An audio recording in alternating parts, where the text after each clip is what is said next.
de que ara en tornem a fer girella i no sé què, això és important perquè ara baixem alguna parada de mercat de Barcelona o Crilla.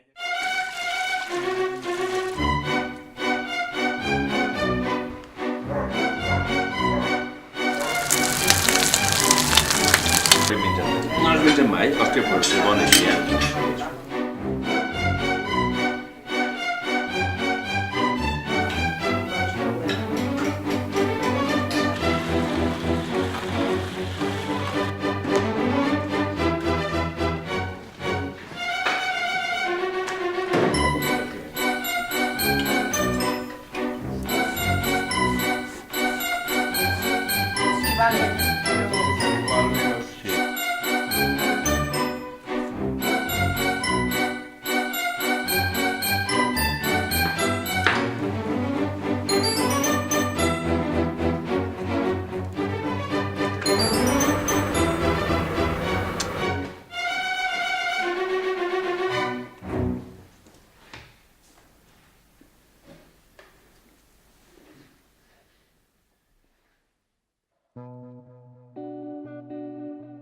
La girella, documentada des del segle XV, és un embotit que es produeix als Dos Pallars i a l'Alta Ribagorça.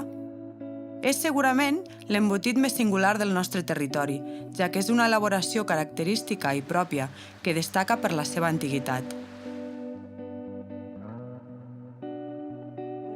Jo era molt joveneta perquè la fèiem a casa ja a Molinos, quan jo anava creixent dins de la família. La meva mare la feia.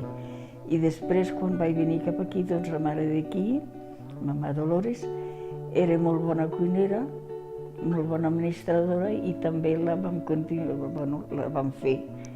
I era quasi bé del mateix estil.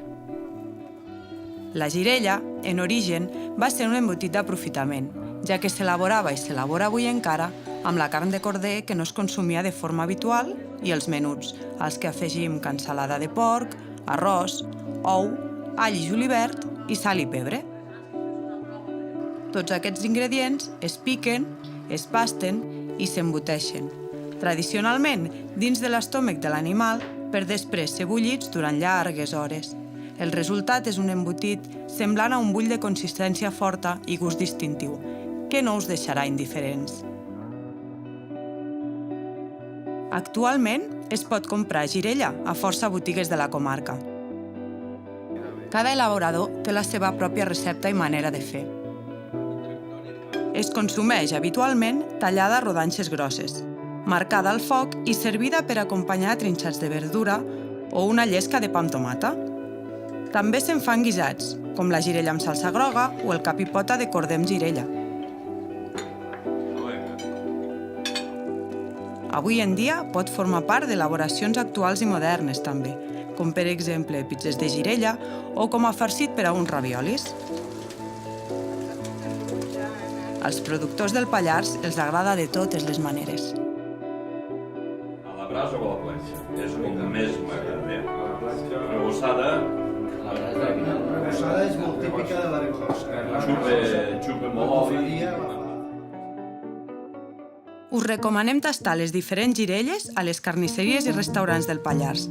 Us permetran gaudir dels diferents gustos i aromes que caracteritzen el Pallars i el seu embotit estrella, la girella. La recepta de la girella, a partir de la que trobem al llibre Corpus del Patrimoni Culinari Català de la Fundació Institut Català de la Cuina i de la Cultura Gastronòmica, diu que s'elabora tradicionalment amb un estómac de corder, 1 quilo de menuts, 100 grams de cansalada, 300 grams d'arròs, 3 ous, 2 grans d'all, llorer i julivert.